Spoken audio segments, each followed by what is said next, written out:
பிரியமானவர்களே, நம்மில் பல பேர் இப்படி நினைப்பதுண்டு.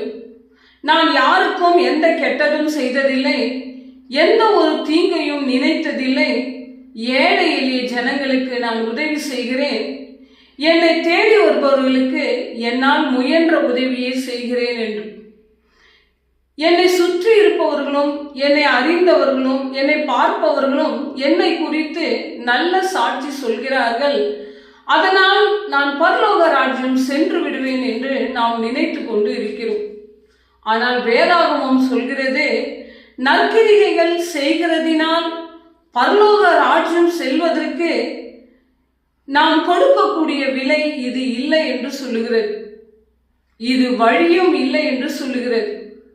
நாம் பரலோக ராஜ்யம் செல்வதற்கு ஒரே ஒரு வழி இயேசு கிறிஸ்து மட்டும்தான் என்று நமக்கு உறுதியாக இங்கு சொல்லப்பட்டு இருக்கிறது. வேதாகமத்தில் நாம் வாசிக்கும் பொழுது ஒரே ஒரு பொய் கூட பரலோக ராஜ்யம் கொண்டு போவதற்கு தடை செய்கிறது என்று சொல்லுகிறது. பரலோக ராஜ்யம் செல்வதற்கு ஒரு பொய் தடை செய்கிறது என்றால் அது பாவமாக கருதப்படுகிறது.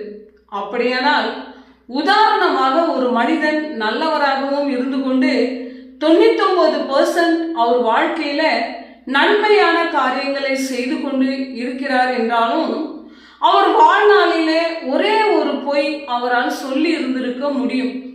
அந்த ஒரு பொய் எந்த கணக்கிலே வைக்கப்படுகிறது என்றால் பாவ கணக்கிலே வைக்கப்படுகிறது. ரோமன்ல நாம் வாசிக்கிறோம், பாவத்தின் சம்பளம் மரணம் என்று. அந்த பாவத்தின் கணக்கை அது தானாகவே தீர்ந்துவிட முடியாது. எப்படி தீரும் என்று நாமே சிந்திக்க வேண்டியதாக இருக்கிறது. அது தானாகவே தீர்ந்து விடுமானால் இயேசு கிறிஸ்து எதற்கு, சிலுவை மரணம் எதற்கு?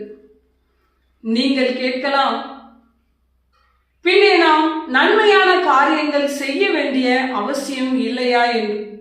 பிரியமானவர்களே, தயவு செய்து சரியாக புரிந்து கொள்ளுங்கள். நாம் நன்மையான காரியங்கள், அதாவது நற்கிரிகைகள் செய்கிறதினால் நாம் பரலோகம் சென்று விட முடியாது. நற்கிரிகையினால் நாம் ரட்சிக்கப்படவும் இல்லை. இயேசு கிறிஸ்துவினால் மட்டும்தான் நாம் ரட்சிக்கப்பட்டு பரலோகம் செல்ல முடியும். அதனால்தான் தேவன் நம்மை சிருஷ்டித்து இயேசு கிறிஸ்துவின் மூலம் ரட்சிப்பை நமக்கு கொடுத்திருக்கிறார். ரட்சிக்கப்பட்ட ஒவ்வொருவருடைய வாழ்க்கையிலும் கனிகளாகிய 9 கனிகள் வெளிப்பட வேண்டும்.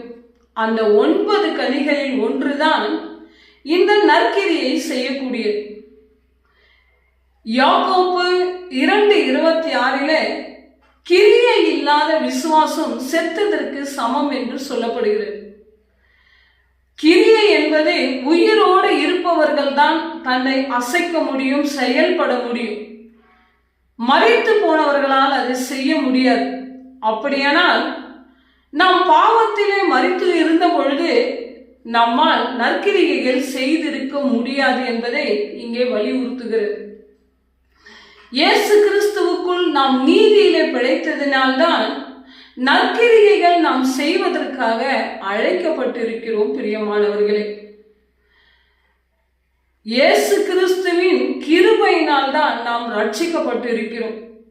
கிறிஸ்துவின் ரட்சிப்பினால்தான் நாம் பரலோகத்தை சுதந்தரிக்க முடியும்.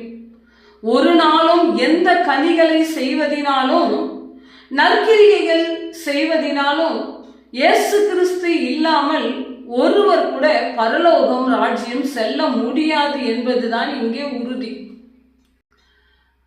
பிரியமானவர்களே, இயேசு கிறிஸ்து கிருபையினால் நாம் ரட்சிக்கப்பட்ட இந்த ரட்சிப்பை நம் வாழ்நாள் எல்லாம் இறுதி வரையிலே நம்ம வாழ்க்கையில எத்தனை சோதனைகள் வந்தாலும் நாம் கிறிஸ்து இயேசுவுக்குள் விசுவாசமாகவும் நம்பிக்கையாகவும் பரிசுத்தமாகவும் நீதியாகவும் நாம் இருப்போமானால் பரலோக ராஜ்யம் நாம் நித்திய ஜீவனை சுதந்தரித்துக் கொள்ள முடியும்.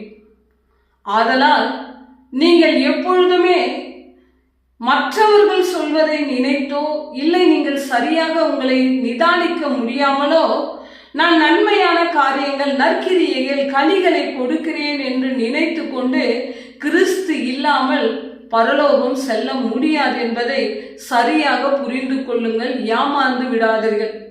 அதனால்தான் யோவான் 14:6 நானே வழியும் சத்தியும் ஜீவனமாயிருக்கிறேன், என்னால் அன்றி ஒருவனும் என் பிதாவினிடத்தில் வரான் என்று தேவன் இங்கே சொல்லுகிறார்.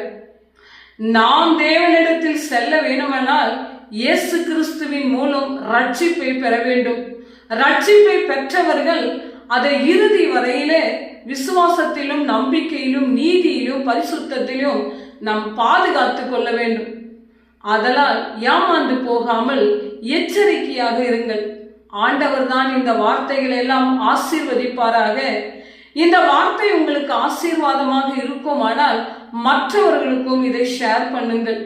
ஏனென்றால் நாம் இலவசமாக பெற்ற இந்த கிருபையை மற்றவர்களுக்கும் இலவசமாக கொடுக்க வேண்டியது நம்முடைய கடமையாய் இருக்கிறது. ஆண்டவர் தான் உங்களை ஆசீர்வதிப்பாராக. ஆமென்.